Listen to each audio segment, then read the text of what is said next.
So Ukraine is turning Russia's oil refineries to ash. And it's not just oil refineries. It could be a gas processing facility or armored vehicles on the front line, like the TOS system or the radar system that we see here. It's a lot. Let's get into this video.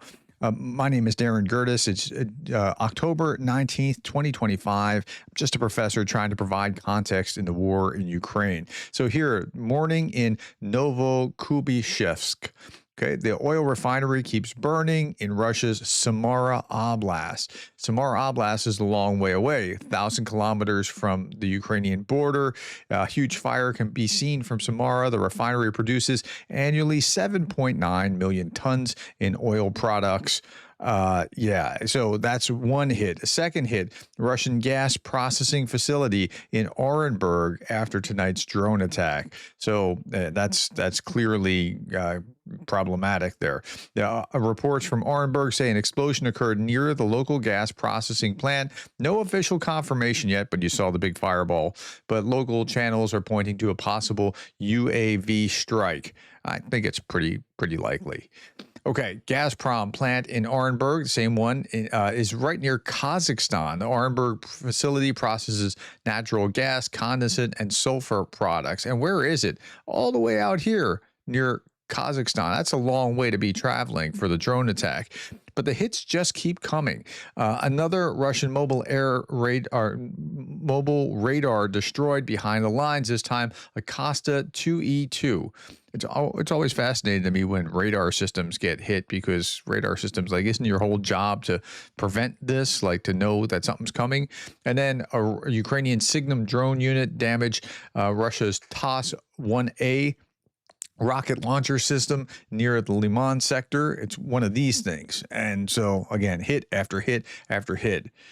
So if you're keeping up at home, but let's take away the TOS and the radar. 5 refineries were damaged this week. 5 refineries, just 5 in 1 week. And that is the Saratov, Ufankhem, Lukoil Kosovo, Novokubishevsk, and an Orangeburg gas facility. Total of 19 refineries in 3 months. Okay, so let's talk about how that works. 19 in 3 months. It sounds like it was more. Yes, it was more, but they hit things multiple times. And it's not even 3 months. Like, all this started on August 1st, and it's October 19th right now. So, it's a lot, and it keeps coming. There's a very clear present strategy. And if you want to keep up with this, if you're not subscribed, please hit the subscribe button. If you are subscribed, because I do these every day, if you are subscribed, hit the like button. This will help this spread. Thank you very much. 99% of recent Ukrainian strikes on targets in Russia, such as oil refineries, were carried out using domestically produced systems. So we talk a lot about we need the Tomahawk missiles. It would be great to have Tomahawks, but you know what? Ukraine's going to get there eventually with the kind of capabilities that they need to be able to have those kind of long-range strikes, even without Tomahawks, if that's what's necessary. Ukraine is now capable of acting independently and effectively. Even Russia acknowledges the consequences. This is according to Budanov. Anna from Ukraine was talking about some of these strikes, and it's not even just the strikes on oil and gas. Let's listen to this. Hello guys, during this week alone, 4 electric substations inside the Russian Federation were successfully targeted by the Ukrainian drones. This newly born strategy of the Ukrainian armed forces seriously damaged the power grid around Moscow. Just imagine what a beautiful message to the population of the Russian Federation that supported this war so much it will be. Moscow plunged into darkness.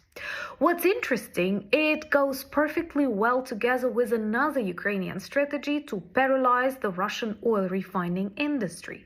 Now they experience the largest ever gasoline crisis, so in case of electricity outages, they cannot use generators because, as you may guess, generators need a lot of gasoline. And yeah, isn't that a brilliant thing that Anna's pointing out here? So it's not just going after refineries, and that's creating a whole problem with gas, But then they're also going after electrical grids, which, we've complained about on this channel. We've complained about Russia doing that. And finally, Zelensky said, you know what, if you keep hitting our electrical grid, we're going to hit yours. But they're being very specific about it and targeting the particular parts of the electrical grid going into Moscow, as she pointed out. So it's going to be interesting to see what happens this winter. Okay, just 1 week of Russia's attacks on the people of Ukraine, even with its own domestic economy in free fall, Russia allocates remaining resources to its imperial fantasies. 3,270 strike drones, 1,370 guided bombs, 50 missiles. Like, that's what's happened to Ukraine over the last week alone. Just 1 week. Okay. Ukraine's cheap interceptor drones, however, are rewriting the rules of war. Ukraine is increasingly using cheap interceptor drones to destroy Russian strike drones. During one of the recent massive attacks, they shot down more than 150 drones. Ukraine is currently aiming to produce up to 1,000 of these interceptors per day. When you get to that, you might be able to have some kind of coverage that makes it, levels the playing field. I pay a lot of attention to drones. This is just something that has caught my attention, and it seems like it's right in the crux of the issue here.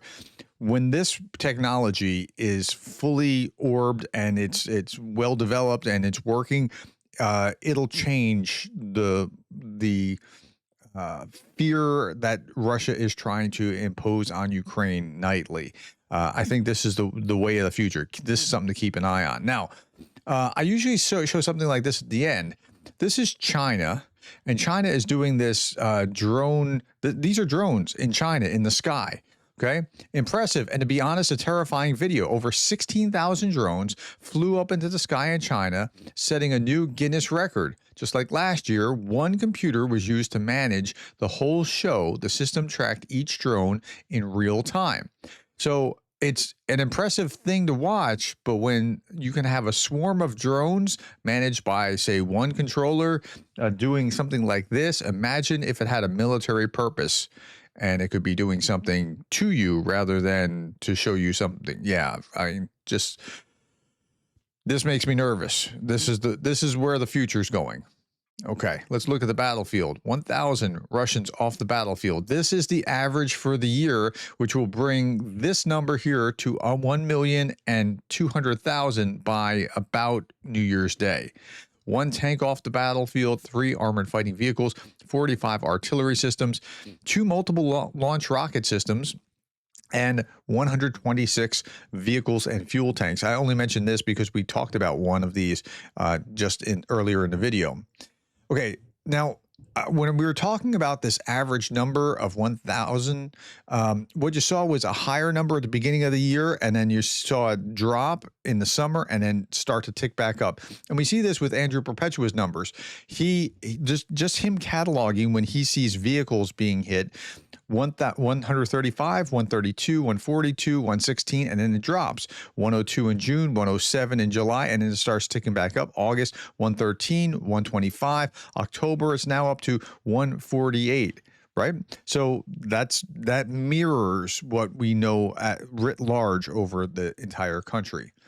Okay, high numbers of engagements. Casualties are below average, according to Ragnar Gudmundsson.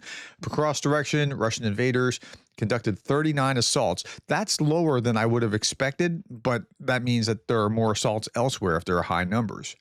The Economist magazine just put this out, and they do this regularly. If Russia keeps advancing at its current 30-day pace, it would take until June 2030 to finish taking Luhansk, Donetsk, Kherson, and Zaporizhia. Take 103 years to occupy all of Ukraine. They're at a crawling pace compared to where they've been. Before the war, they owned a certain amount of, let's say, no real estate, or very little, just Crimea. And then they had this blitzkrieg and came in and took things, and then they got rolled back, and then they started crawling back up from where they were rolled back. Okay. Like the Tsars before him, Putin is now sending unarmed and wounded Russians to the front merely to absorb ammo. Again, drones have changed everything. And just imagine if you're, this guy trying to throw a crutch at a drone in order to defend yourself, because that's like really what's happening on the battlefield. St. Petersburg in Russia, the woman that led crowds in singing anti-war songs 3 days ago with lyrics such as "Old Man in the Bunker" and "When Tsar Dies Now" faces trial up to 12 years in prison. Okay, it's not a position of strength when you're sentencing someone for singing a song about you.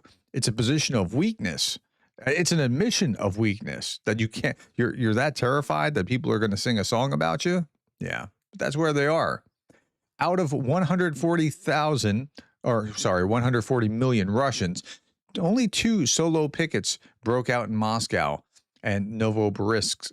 Uh, yeah, in response to the arrest of the young people caught singing the songs critical of Putin. Lyrics about "Old Man in the Bunker" have offenders jailed with a potential of sentences up to 12 years. Only two that we can document out of 140 million Russians.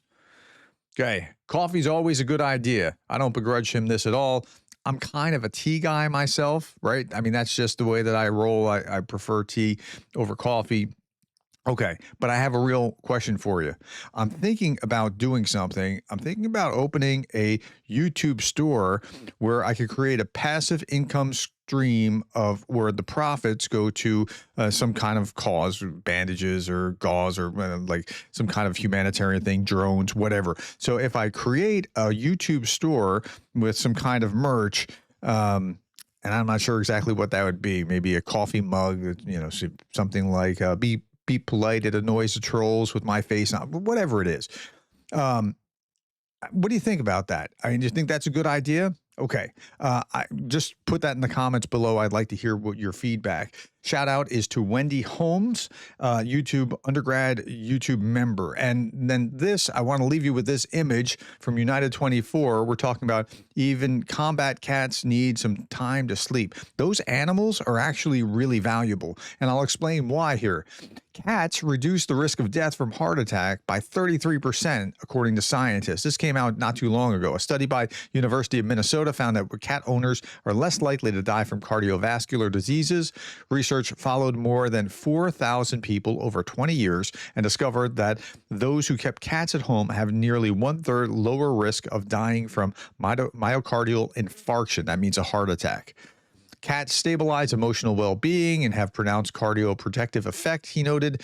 Previously, the American Heart Association suggested that dogs reduce the risk of cardiovascular disease. It now turns out that cats are even more effective. I don't have a dog in that fight, no pun intended, but yeah, that's why this is important. Okay.